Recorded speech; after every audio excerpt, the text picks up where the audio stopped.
Lordstown Motors passes another milestone. The second round of PPP funding opens, and it's Public Health Week here at the Business Journal. Find out how providers are looking to improve outcomes for the whole community on today's Daily Buzz.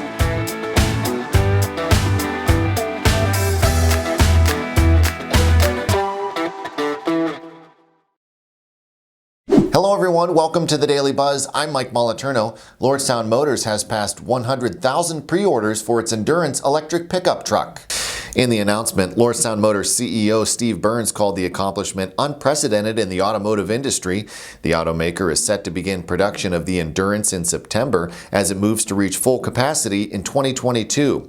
The company says it plans to employ 1,500 across its three sites, Lordstown, Farmington Hills, Michigan, and Irvine, California, by the end of the year. Women who are interested in pursuing a career at Lordstown Motors can attend the next Women in Electric Vehicles virtual internship fair for a chance at an internship with the automaker.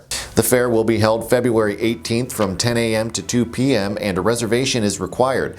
Lordstown Motors is looking for 30 interns who will work with the automaker from May to mid-August. Potential interns are anyone whose field of study is propulsion, battery software, or mechanical and electrical manufacturing majors. Today marks the beginning of the second round of Paycheck Protection Program funding from the US Small Business Administration, but there are some changes businesses need to be aware of. The phased opening of the new round of funding starts today for first-time borrowers applying through community banks. On Wednesday, second-time borrowers for those institutions may apply. There is no word yet on when other lenders can start accepting applications, though some speculate it could be as early as this Friday or possibly January 19th following Martin Luther King Jr. Day. Some of the key differences in the second round of funding include a $2 million maximum for second-time borrowers. Second-time borrowers must also have exhausted the funds from their first loan, employ fewer than 300, and show a 25% drop in year-over-year receipts for at least one quarter. Businesses who didn't already receive a loan can still apply for up to $10 million. The SBA has released a statement saying that unlike the first round, it doesn't expect the $284 billion in the second round to run out. To help ensure the money makes it to those who need it most, the SBA has set aside funds for certain sectors and financial institutions, including $25 billion for second-time borrowers in low-income areas employing 10 or fewer, $25 billion for minority business development centers, and $15 billion for community development financial institutions. You can read more on the second round of PPP funding at businessjournaldaily.com. It is Public Health Week here at the Business Journal, so throughout the week we'll be bringing you stories and interviews on the topic of public health. Today on our website we posted our Public Health Roundtable, an in-depth discussion with public health officials and community stakeholders about what are the most critical issues facing our community and where we stand in regard to the pandemic. One of those interviewed was Chief Clinical Officer for Mercy Health Youngstown, Dr. James Kravec. In today's 3 Minutes with video, Kravec talks about population health, a new trend in healthcare that focuses on the health of the overall community and addresses the social determinants that affect it. What is the access to transportation to get there?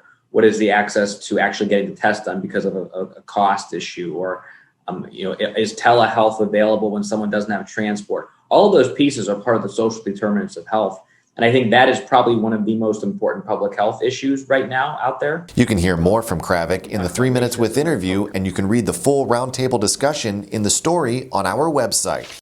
Today, General Motors launched the Everybody In marketing campaign focused on the adoption of electric vehicles and its Ultium battery technology. The campaign features this video showing author Malcolm Gladwell and fitness instructor Cody Rigsby, as well as other influencers, talking about the importance of adapting to change. GM also unveiled an updated logo meant to give the blue square a more modern digital look. GM says its Ultium platform, which will be built in Lordstown, will be capable of going up to 450 miles on a full charge and going from 0 to 60 in 3 seconds. And the Wellsville Foundation, a new nonprofit focused on improving the welfare of Wellsville, has applied for 501c3 status. Trustees say they will announce when the foundation is ready to receive donations and project ideas.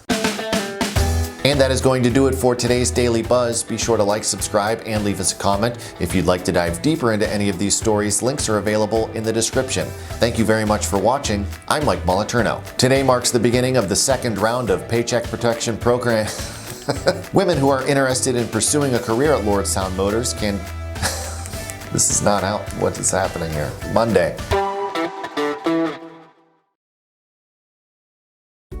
$717 Credit Union. Business services designed to meet your daily needs. Commercial loans, business deposits, merchant and payroll services. 717 Credit Union. It's knowing you were treated right every time. Thanks for watching the video. Be sure to like, subscribe, and hit that little bell for notifications. And also make sure to connect with us on Twitter, Facebook, and LinkedIn. For all of your business news, visit businessjournaldaily.com. For all of your arts and entertainment news, go to afterhoursyoungstown.com.